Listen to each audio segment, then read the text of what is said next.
नमस्कार मैत्रिणींनो, गुढीपाडव्याच्या तुम्हाला खूप खूप शुभेच्छा. गुढीपाडवा हा आपल्या मराठी संस्कृतीतील खूप महत्त्वाचा सण आहे आणि या दिवशी उभारलेली गुढी ही समृद्धी आणि विजयाचे प्रतीक मानले जाते. गुढीपाडव्यापासूनच आपल्या मराठी नवीन वर्षाची सुरुवात होते. तर मग या गुढीसाठी आपण सुंदर वस्त्र कसं तयार करायचं ते आज आपण शिकणार आहोत. तर त्यासाठी आपण बघा, आता हे 2 मीटरचा कपडाचा तुकडा लागणार आहे आपल्याला, ज्याची रुंदी आहे 2 मीटर आणि उंची 42 इंच अशी आहे. तुम्ही कमी कपड्यामध्ये पण हे वस्त्र तयार करू शकता. आता बघा, एका साईडला असं 9 इंचावर मार्किंग करून घ्यायचं. हे असं आणि दुसऱ्या कोपऱ्यातून अशी तिरकी रेघ 9 इंचापर्यंत अशी आखून घ्यायची. बघा, हे दाखवलं आहे असं व्हिडिओमध्ये. तर हे मी तुम्हाला आता कागदावर समजावून सांगतो. बघा, हे एका साईडला 42 इंच, दुसऱ्या साईडला 2 मीटर कापडाचा तुकडा आणि 9 इंच असं आहे. तर ते आता तिरक्यामध्ये असं कट करून घ्यायचं असतं.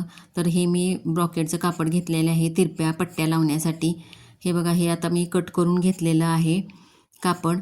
या तिरप्या कपड्यावर मी या अशा 6 इंचाच्या अशा ब्रॉकेटच्या 2 पट्ट्या लावणार आहे, जे की आपले काठ तयार होतील. हे बघा, हे असे लावून घेतलेलं आहे मी काठ. आता वरच्या बाजूला बघा, कोपऱ्यात 7 इंच 7 इंच असं सेम मार्किंग करायचं, कारण ते प्लेटांसाठी आपल्याला. तर 7 इंचावरून अशी प्लेट उचलायची, पुढच्या बाजूला ठेवायची. असे 7-7 इंचाचे मार्किंग करून सेम मापाचे प्लेट तयार होतात बघा. तर आपण काठ लावण्यासाठी नेहमी तिरप्या कपड्यामध्येच ते लावायचे. तिरप्या कापड कटिंग केलेलं आहे त्याच ठिकाणी आपण काठ लावायचे, साडीचे असो किंवा दुसऱ्या कपड्याचे असू दे. कारण आपल्याला शाही मस्तानीचा लूक द्यायचा आहे, तर त्यासाठी आपल्याला जास्त एफर्ट्स घ्यावे लागत नाहीत प्लेटा पाडण्यासाठी. त्या आपल्या मनानेच खाली शाही मस्तानीच्या प्लेटांचा लूक तयार होत राहतो बघा. ह्या अशा एकावर एक व्यवस्थित प्लेटा ठेवून घ्यायच्या. 7-7 इंचावर तेवढ्यासाठी सेम मार्किंग करून घ्यायचं, कारण आपल्याला जास्त विचार करावा लागत नाही. हा काठ बघा, असाच मी वरती पण असा तुकडा जोडून घेतलेला आहे. तर हे बघा, हे असा आता व्यवस्थित असं एकावर एक ठेवून प्लेटा व्यवस्थित एकावर एकच बसल्या पाहिजेत, अशा 2 पिना लावून फिक्स करून घ्यायचं. हे बघा, हे व्यवस्थित बघायचं, व्यवस्थित एकावर एक आहेत का हे चेक करून नंतर अशा व्यवस्थित पिना लावून घ्यायच्या त्याला. तर मशीनवर हे असं शिवून घ्यायच्या, प्लेटा हलू नयेत म्हणून. तर आता बघा, आपण आता या गुढीला बांधण्यासाठी आता दोरी तयार करणार आहे आपण. त्यासाठी बघा, मी लटकन तयार करतो आहे, रोज लटकन. हे बघा, हे असे 5x5चा आणि 4x4चा असे 2 तुकडे घेतलेत. 5x5चा असा मी तुकडा घेऊन असा वरती दोऱ्याने बांधून त्याची मी कळी तयार केलेली आहे बघा. आणि हा 4x4चा तुकड्यावरती अशी पालती ठेवायची आणि ती अशी वरनं शिवून घ्यायची आणि वरून दोऱ्यानं असं शिवून गाठ मारायची. तर मग आपलं हे आता लटकन तयार झालेलं आहे बघा. दोरी तयार झालेली आहे गुढीला बांधण्यासाठी. तर आता आपला जो तयार झालेला पार्ट आहे तो घ्यायचा वरती. हे दोरे आपण बाजूला ठेवूया. त्याची लांबी बघा याची किती आहे, 22 इंच, 20-22 इंच पुरते, तेवढी पुरेशी आहे. तर आता बघा, हे तयार झालेला पार्ट आपला 4 इंचाचा आहे. तर आपण 5 इंचाचा असा तुकडा घेणार आहे. असे 2 तुकडे घ्यायचे बघा, हे असे.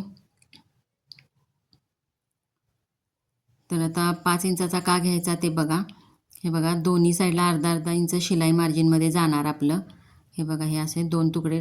पिवळा तुकडा मी डबल कपड्यामध्ये घेतलेला आहे, कारण कापड पातळ आहे एकदम म्हणून.